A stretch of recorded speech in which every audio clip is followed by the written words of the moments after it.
여러분 안녕. 짜자잔. 뚜꾼 뚜꾼 뚜꾼. 여러분들은 항상 심장이 뛰는 걸 느끼나요? 오늘은 이 심장과 그리고 혈관에 대해서 알아보겠습니다. 그래서 순환계에 대해서 이제 본격적으로 들어가는데요. 지금 보니까 심장과 혈관의 구조와 특징, 그리고 혈액 속에 있는 성분, 그리고 혈액이 순환하는 경로, 이렇게 해서 3차시 동안 우리가 공부를 할 예정입니다. 오늘은 첫 번째, 심장과 혈관의 구조와 특징에 대해서 알아보도록 할게요. 자, 여기 보면은 우리가 불이 난 집이 있다고 해볼게요. 이렇게 불이 난 집이 있을 때 이런 식으로 물을 공급을 해야겠죠. 이렇게 물을 공급하려면 우리가 중력을 거슬러서 물을 위로 보내줘야 될 텐데, 그럴 때는 여기와 보는 것과 같이 펌프, 그리고 물을 전달할 이렇게 수도관, 그리고 물을 내보내겠죠. 이 펌프와 수도관이 있어야지 물을 내보낼 겁니다. 그렇다면 우리 심장을 한번 생각을 해보면 결국 이 온몸으로 혈액을 보내줘야 되기 때문에 펌프의 역할을 하는 건 바로 심장이고요. 그리고 수도관의 역할을 하는 건 바로 혈관이고요. 그리고 여기서 물의 역할을 하는 게 바로 혈액이라는 걸 알 수 있습니다. 그래서 우리 몸에 있는 펌프, 바로 심장이고요. 이 심장을 통해서 온몸으로 영양소나 산소가 공급될 때 그걸 운반해주는 통로가 바로 혈관이고요. 이 혈관 속에 들어있는 성분이 바로 혈액이 되겠죠. 그래서 오늘은 심장과 혈관에 대해서 배울 겁니다. 그래서 이걸 통틀어서 순환계라고 하고요. 심장과 혈관은 기관에 해당되고 혈액은 조직에 해당됩니다. 우리가 생명을 유지하려면 영양소와 산소를 몸 곳곳의 세포로 운반을 해줘야 되는데요. 그 이유는 우리 이미 식물과 에너지에서 호흡 과정에서 에너지를 얻을 때 그 에너지를 얻기 위해서는 그 포도당을 산소와 반응시켜서 에너지가 나오고요. 그 에너지를 이용해서 우리가 생명활동을 하기 때문에 이런 영양소나 산소를 운반해주는 게 중요하고요. 뿐만 아니라 이렇게 영양소를 분해하고 나서 남는 그런 이산화탄소, 물이나 이런 노폐물들을 제거하는 작용도 필요한데, 그거를 운반해주는 것도 바로 순환계의 역할이라고 할 수 있습니다. 결국 이런 거를 순환계라고 하고, 순환계에는 심장, 혈관, 혈액으로 이루어져 있습니다. 하지만 이 혈액 같은 경우는 기관이 아니라 조직입니다. 그래서 심장 같은 경우는 혈액이 끊임없이 우리 몸을 돌 수 있게끔, 순환할 수 있게끔 해주는 역할을 하고요. 심장에서 나온 혈액은 혈관을 따라 흐릅니다. 항상 방향이 정해져 있어요. 우리는 그 방향이 어떻게 흐르는지도 나중에 공부를 할 겁니다. 그리고 혈관에는 3가지의 종류가 있어요. 동맥, 모세혈관, 정맥. 이미 여러분들은 모세혈관이라는 거 많이 들어봤을 겁니다. 동맥과 정맥이 과연 어떤 차이가 있는지도 오늘 알아보도록 할게요. 자, 여기 보면은 우리 몸에 있는 모든 혈관들을 나타내고 있죠. 아주 징그럽습니다. 여러분 지금 화면을 보고 있을 텐데 잠깐 내 몸을 보면, 물론 내가 살짝 살집이 있다 하는 친구는 안 보일 수도 있어요. 그런데 대체로는 다 보이죠. 지금 눈으로 이런 팔이나 팔목이나, 특히 팔목에 혈관이 잘 보이죠. 그리고 팔등에도 혈관이 보입니다. 이런 것들은 대체로 우리 눈에서 이렇게 바로 피부 밑에 있는 혈관은 대체로 정맥이에요. 정맥. 이렇듯 아주 많이 미세하게 이런 혈관들이 온몸에 이렇게 뻗어 있고요. 이거는 한쪽 방향이 아니라, 이거는 한쪽 방향에서 막혀 있는 게 아니라 다 순환하는 통로라고 생각해야 돼요. 다 순환하는 통로입니다. 림프관 같은 경우는 한쪽이 막혀 있어요. 그런데 혈관은 다 통로가 순환하도록 연결되어 있다라고 생각을 하면 돼요. 어느 한쪽이 막혀 있는 게 아닙니다. 자, 그러면 우리가 혈관에 대해서 알아보기 전에 심장을 먼저 살펴보면 여기서 중요한 건 내가 내 자신의 심장이 아니라 내가 어떤 환자를 대하듯이 상대방의 심장을 본다고 생각을 해야 돼요. 왜냐하면 환자의 입장에서의 좌우를 따지거든요. 그래서 여러분들은 지금 의료인으로 빙의해가지고 나는 의료인이다. 의료인으로 빙의해가지고 심장을 지금 봐야 됩니다. 자, 내가 상대방을 볼 때 이 상대방 기준으로 여기 보면 우리한테 오른쪽이 상대방한테는 왼쪽이 되어 있고요. 그리고 우리한테 왼쪽이 상대방한테는 오른쪽이 되어 있죠. 지금 상대방이 지금 심장마비로 쓰러져 있어요. 그래서 우리는 심장을 지금 인공호흡을 해야 되는 상황이야. 그렇게 봤을 때 이 사람 입장에서는 이쪽이 왼쪽, 이쪽이 오른쪽이 됩니다. 그래서 항상 우리가 심장을 공부할 때는 상대방의 심장을 본다라고 생각을 해야 되고요. 심장에는 심방과 심실이 있어요. 심방과 심실이 있습니다. 이쪽이 오른쪽, 이쪽이 왼쪽. 양쪽에 심방과 심실이 하나씩 있어요. 그래서 총 이심실, 이심방, 이심실입니다.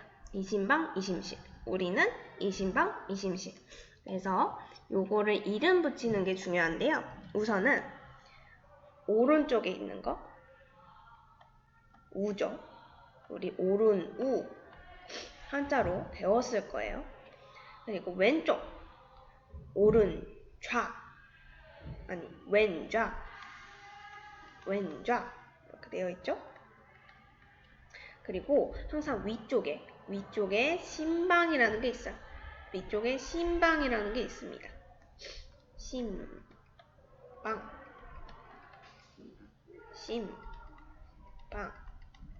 그리고 아래쪽에 심실이 있죠. 심실 지금 심방과 심실의 위치 우심방, 좌심방, 우심실, 좌심실 이 위치를 여러분들이 잘 외워줘야 되고요. 지금 심방과 심실이 무슨 차이인지에 대해서는 나중에 더 자세히 배울 겁니다. 이걸 먼저 하는 이유는 여러분들 혈관을 공부할 때 심방이 뭐고 심실이 뭔지 모를까봐 미리 이름만 알려주고 가는 거예요. 자, 넘어가. 자, 여기 이제 우리가 혈관의 종류와 특징에 대해서 알아야 되는데요. 아까 동맥, 모세혈관, 정맥 이렇게 있죠. 자, 지금 모세혈관은 너무 특이해요. 너무 특이해서 확 다른 거와 구분이 되죠. 모세혈관 같은 경우는 아주 가는 관으로 되어 있어서 얘를 한번 그려보면 얘는 세포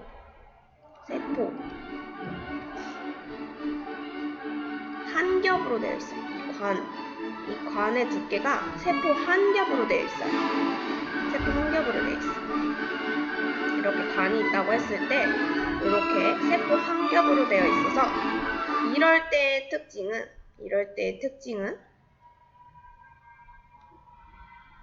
흡수를 잘하겠죠. 또는 방출을 잘하겠죠. 그래서 물질 교환. 이 모세혈관과 옆쪽에 있는 다른 세포, 바깥쪽에 있는 얘를 앞으로 조직세포라고 할 거예요. 조직을 이루는 세포다 해서 혈관이랑 다른 얘네들 조직세포라고 할 건데, 이 조직세포와 물질 교환을 잘 할 수 있게끔, 왜냐하면 세포 하나로만 되어 있기 때문에 물질이 여기 세포 사이로 통과할 수도 있고요, 세포 안쪽으로 이렇게 해서 통과할 수도 있습니다. 우리가 앞서서 배웠던 그 소화의 흡수에서, 그 소장에서 그 물질 교환을 잘 일어나게끔 표면적 넓이는 애 있었죠. 걔가 뭐였죠? 융털이죠. 융털 같은 경우는 걔도 마찬가지로 이런 식으로 세포 한 겹으로 돼 있어요. 이렇게 세포 한 겹으로 되어 있다 보니까 얘도 쉽게 영양소들이 쉽게 이렇게 융털 쪽으로, 융털 안쪽 쪽으로 이렇게 흡수가 될 수 있는 겁니다. 그리고 되게 가늘고요. 한 겹으로 되어 있다 보니까 가늘고, 그리고 되게 그물맥처럼 되어 있죠. 그물처럼 막 이렇게 엉기성기 되어 있죠. 이거는 표면적을 넓혀서, 마치 융털처럼 표면적을 넓혀서 이것도 물질 교환이 용이하게끔 해주는 거죠. 네, 모세혈관은 이런 특별한 어떤 기능이 있는데, 동맥과 정맥 같은 경우는 얘보다는 지금 보니까 세포가 아주 많습니다. 얘는 한 겹으로 되어 있지 않아요? 이 전체적인 두께는 동일합니다. 두께는 동일해요. 그런데 세포벽을 살펴보면 동맥이 정맥보다는 두껍죠. 혈관벽이 동맥이 가장 두껍고요. 그 다음에 정맥, 그 다음에 모세혈관 순으로 두껍습니다. 혈관의 두께가 동맥이 가장 두꺼워요. 이렇게 되는 이유는 동맥 같은 경우는 심장에서 나오는 혈액을 받아요. 아까 심방이랑 심실 얘기를 했었죠. 항상 혈액은 한쪽 방향으로 이동을 하는데요. 이동 방향을 살펴보면 정맥에서 심방, 심뱅에서 심실, 심실에서 동맥순으로 혈액이 이동을 하고요.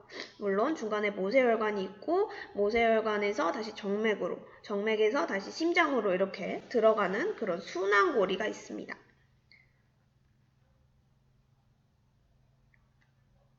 이때 동맥은 결국 심실이랑 연결되어 있는 거고요. 심장이 펌핑 작용을 통해서 동맥으로 혈액이 탁 들어갈 때 혈압이라는 게 생겨요.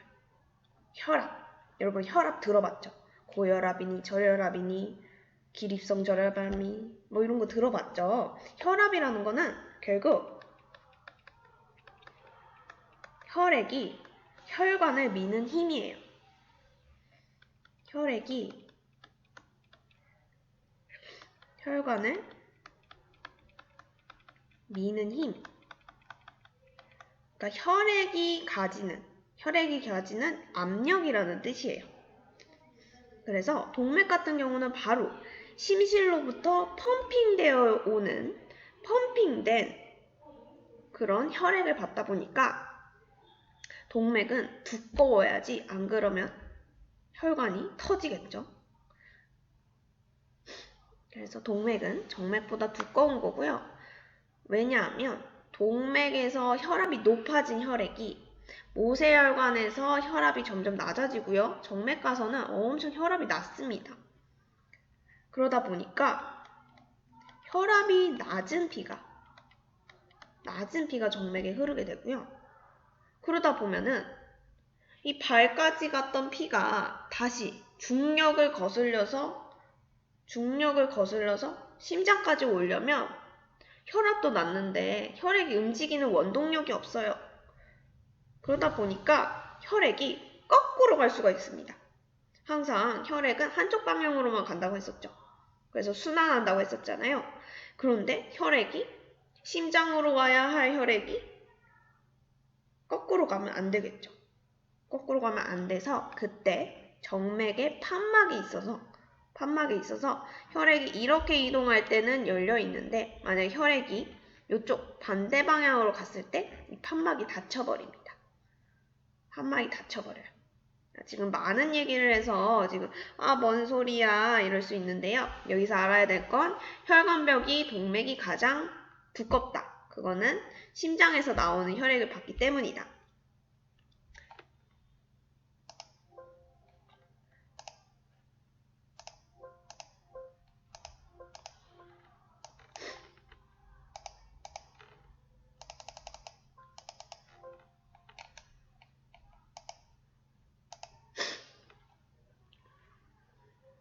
그리고 모세혈관은 물질 교환이 잘 일어나기 위해서 가늘고 표면적이 넓다. 그리고 정맥 같은 경우는 혈압이 낮은 혈액이 이동하다 보니까 판막이 있다. 그리고 정맥은 결국 심장으로 향하는 혈액을 그래서 한 번 더 정리를 해보면요. 동맥은 심장에서 나오는 혈액이 흐르는 혈관으로 혈관벽이 두껍고 탄력성이 강해요. 그래서 심실에서 나온 혈액의 높은 압력, 혈압이죠. 압력을 견디기 위해서 이렇게 두껍고 탄력성이 강해요. 그래서 이 혈압을 두 가지로 나눌 수 있는데요. 여러분 건강검진할 때 혈압을 재보면 최고 혈압과 최저 혈압이라고 있을 거예요. 최고 혈압과 최저 혈압. 그래서 100에서 120, 최저 혈압은 60에서 80 이렇게 말을 하잖아요. 우선 최고 혈압 같은 경우는 심장에서 나와가지고 혈액이 미는 힘이고요. 혈액이 혈관을 미는 힘이고 최저 혈압 같은 경우는 혈관이 여기 탄력성이 있다고 하잖아요. 그래서 혈관이 나 밀쳤어? 나도 너 밀 거야. 이게 나중에 배우는 작용과 반작용인데요. 혈액이 나를 밀쳤어? 그럼 나 탄력성이 있으니까 마치 용술철처럼 다시 밀 거야 해가지고 혈관이 오히려 혈액을 밀었을 때 그때의 혈압이 바로 최저 혈압으로 우리가 아는 그 혈압입니다. 이거는 그냥 상식 수준에서 알면 되고요. 자, 그 다음에 모세혈관입니다. 모세혈관. 자, 모세혈관 같은 경우는 가늘고 한 겹의 세포층으로 되어 있다고 했어요. 이곳 한 겹의 지금 세포층이죠.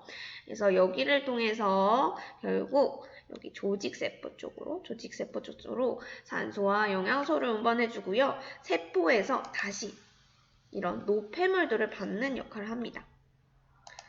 그래서 모세혈관은 그물처럼 되어 있는 가는 혈관이고 한 겹으로 되어 있으니까 매우 얇고요. 그리고 물질 교환이 잘 일어나게끔 표면적을 넓혀주는 역할을 한다라는 겁니다. 자, 그리고 마지막으로 정맥인데요. 정맥 같은 경우는 심장으로 들어가는 혈액이에요. 심방이랑 연결되어 있어서 심장으로 들어가는 혈액이고요. 동맥보다는 당연히 혈압이 낮은 상태의 혈액이 가기 때문에 얇고요. 그리고 탄력성이 약하죠. 굳이 밀 필요가 없어요. 얘가 밀질 않으니까. 그래서 얘네들이 역류하는 걸 방지하기 위해서 판막이 있습니다. 거꾸로 간다는 소리가 역행한다. 역행해서 그런 흐름, 유체의 흐름이죠. 역류하는 거를 방지하는 거죠. 역류하는 걸 방지한다라는 겁니다. 판막이 있죠. 이게 판막입니다. 이 판막은 사실 아까도 여러분 관찰력 좋은 친구는 심장에도 있었는데 이랬을 거예요. 이 판막은 심장에도 있어요. 심장도 항상 정맥에서 받아서 심방으로, 심방에서 심실로, 심실에서 동맥 쪽으로 한 방향으로 이동을 해야 되기 때문에 판막이 있어서 심실에서 심방으로 역류하지 않게끔 막아줍니다. 뿐만 아니라 동맥에서 심실로 그 가는 길에도 판막이 있어서 동맥에서 심실로 혈액이 이동하는 걸 막아줍니다. 자, 다시 한번 살펴보도록 할게요. 자, 여기 보면은 아까 우심방, 우심실, 좌심방, 좌심실이라고 했었죠. 자, 각각 심방과 심실 사이에서도 이렇게 판막이 있어가지고 심방에서 심실로 가야 하는데 심실에서 심방으로 혈액이 가는 걸 막아줍니다. 마찬가지로 심실에서 동맥 쪽으로 혈액이 이동을 해야 되는데 동맥에서 심실로 혈액이 이동하지 못하도록 이렇게 판막이 있어서 막아줍니다. 그래서 지금 판막이 심장 안에는 하나, 둘, 셋, 네 개가 있는 거고요. 그리고 여기서 보니까 지금 심장 안으로 들어오는 혈관을 우리는 정맥이라고 하고요. 얘도 지금 좌심방으로 들어오는 혈관이 정맥이죠. 그리고 심실에서 나가는 혈액을 받는 거 동맥이죠. 동맥. 근데 보니까 동맥과 정맥에 지금 이름이 있네요. 이름이 있어요. 여기서 대정맥이라고 하는 거는 온몸에서 온 피고요. 온몸에서 온 피가 우심방으로 들어갑니다. 우심방으로 들어가서 우심실로 들어갔다가 우심실 보니까 근육질로 되어 있죠? 얘가 펌핑 작용하는 거예요. 근육질로 되어 있어서 얘가 밀어줘요. 밀어주면 보니까 폐동맥으로 연결되네요. 폐? 우리가 아는 그 기관? 그쵸. 요거죠, 요거. 요렇게 생긴 애죠. 요렇게 생긴 애한테 가나봐요. 요렇게 생긴 애한테 가서 뭔가 다른 일이 있겠죠? 뭐가 있겠어? 산소를 받겠죠? 이산화탄소 내보내고 그거는 호흡기에서 더 자세히 할 겁니다. 그래서 우리 온몸을 돌았으면 이산화탄소가 많고 산소가 적은 피가 돌 거 아니에요. 산소가 적고 이산화탄소가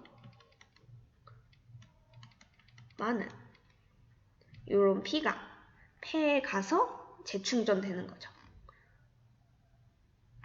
폐에 가서 재충전돼서 폐정맥을 통해서 다시 심장으로 들어옵니다. 어떤 피가? 산소가 많고 이산화탄소가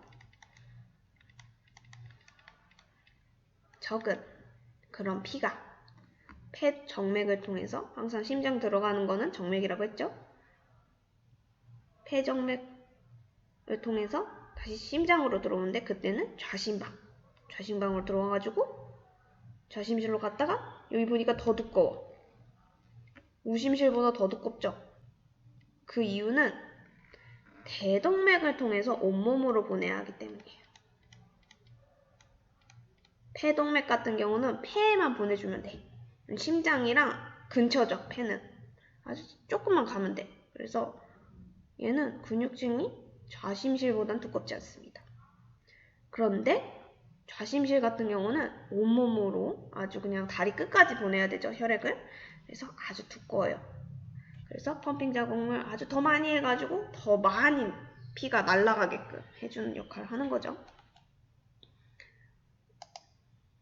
그래서 요거를 여러분들이 다음 시간에 요거 그림, 예쁜 그림 하나 줄 거예요. 그거를 보고 나서 각각의 이름을 한번 적어보고 각각의 특징을 인터넷으로 조사해서 한번 작성을 해가지고 과제형으로 수업을 진행을 하면 됩니다. 그래서 한 번 더 살펴보면 심장은 2개의 심방과 2개의 심실로 이루어져 있고요. 심방 같은 경우는 혈액이 심장으로 받아들이는 곳이에요. 정맥을 통해서 심장을 받아들이는 곳이고요. 우심방은 대정맥이랑 연결되어 있고요. 좌심방은 폐정맥과 연결되어 있습니다. 그리고 심실은 혈액을 심장에서 내보내는 곳이에요. 그래서 근육층이 많이 발달되어 있죠. 동맥과 연결되어 있고요. 우심실은 폐동맥, 좌심실은 대동맥과 연결되어 있어요. 그래서 심실 같은 경우는 내보내는 곳이기 때문에 심실벽이 심방벽보다 두꺼워요. 특히나 좌심실은 온몸으로 보내야 되기 때문에 우심실 벽보다 두껍죠. 자, 그리고 판막은 4개가 있다고 했었죠. 판막 같은 경우는 혈액이 거꾸로 흐르는 걸 막아주는 역할이고요. 심방과 심실, 그리고 심실과 동맥 사이에 있습니다. 그래서 총 4개. 그래서 한쪽 방향으로 흐르게끔 해준다라는 거죠. 마지막 할게요. 안녕.